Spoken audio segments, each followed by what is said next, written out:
একদমই একটা ছোট্ট ব্লগ নিয়ে আজকে হাজির হয়েছি তোমাদের সামনে। নীলাদ্রির জন্য আজকে একটু স্ট্রবেরি দিয়ে একটু স্মুদি বানিয়ে দিলাম। আজকে নীল ষষ্ঠী, তাই ওকে স্কুল পাঠানোর আগে এটাই দিলাম ওর ব্রেকফাস্টে। স্মুদিটা বানানোর আগে ভাবলাম তোমাদের সঙ্গে একটু শেয়ার করে নিই। ঘরে যেরকম রকম ফল ছিল সেই ফলগুলোকে একটুখানি বানিয়ে নিলাম।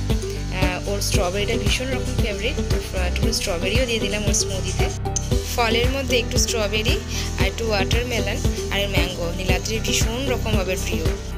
নীল ষষ্ঠীর এই আচার অনুষ্ঠানের মাঝে আজকে আর ভাত করে দিতে পারলাম না, তাই যে কোনো রকমের ফল আছে ফলগুলো দিয়ে একটু ওটস দিয়ে একটু সুন্দর করে ওর জন্য স্মুদি বানিয়ে দিলাম।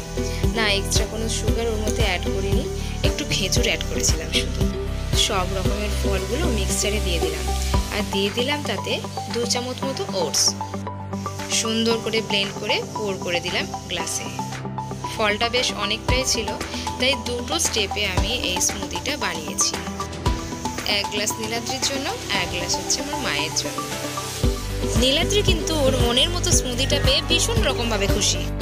নর্মালি আমি যে ধরনের স্মুদিগুলো করি সেগুলো বাবুর বড় একটা পছন্দ হয় না। স্ট্রবেরি দিয়ে স্মুদি হলে ব্যাস বাবুকে আর দেখে কে। আমার আর কি চাই, ওর খুশিতেই আমি খুশি। ওর মুখের হাসিটাই আমার কাছে শেষ কথা। 12টা বেজে গেছে। এখানে পিসিমার বাড়িতে পুজো দিয়ে এসেছি। এখন যাচ্ছি আমাদের বাজারের মহাদেব তলায় পুজো দিতে। চলো, এখন পুজো ঠাকুরের ওখানের জায়গাটা সত্যি খুব দেখার মতো হয়, খুব সুন্দর লাগে। চলো আমার সাথে পুজো দিতে আসো। দেখো আমি একটু পুজোর জোগাড় ব্যবস্থা করে নিয়েছি। একটু ফুল নিয়ে নেবো সঙ্গে, ব্যাস। আর এই যে আমার দুধ গঙ্গা জল রেডি। আমি একদম রেডি পুজো দিতে যাওয়ার জন্য।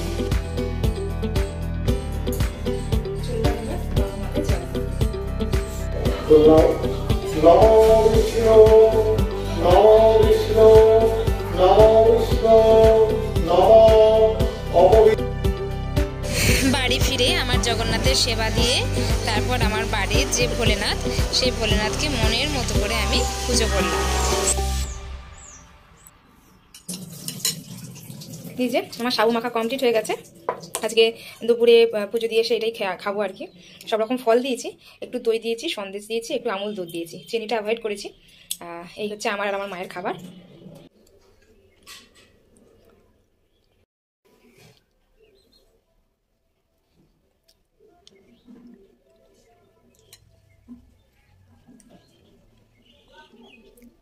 বেশ ভালো লাগলো, একটু নতুনত্ব লাগলো। আর এখন আমি কখনো দই দিতাম না, সন্দেশটা দিতাম, কলা দিতাম, আর হচ্ছে আমুল দুধটা দিতাম, কিন্তু ওইটা দিয়ে একটা আলাদা টেস্ট এসছে।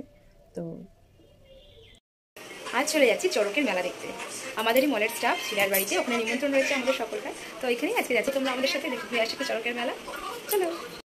চড়কের যে মেন অনুষ্ঠান সেটা হয়েছিল সকালের দিকে আর ওই দুপুর বিকেল নাগাদ, কিন্তু সেই সময় আমরা যেতে পারিনি। আমাদের যেতে যেতে প্রায় 11টা বেজে গিয়েছিল। তখন প্রায় 500 গ্রামবাসী বৃন্দ হাজির হয়েছিল প্রসাদ সেবা করতে। প্রসাদ খেয়ে বাড়ি ফিরতে আমাদের প্রায় 12:30 1টা বেজে গিয়েছিল। আজ তবে গল্পটা এই পর্যন্তই থাক।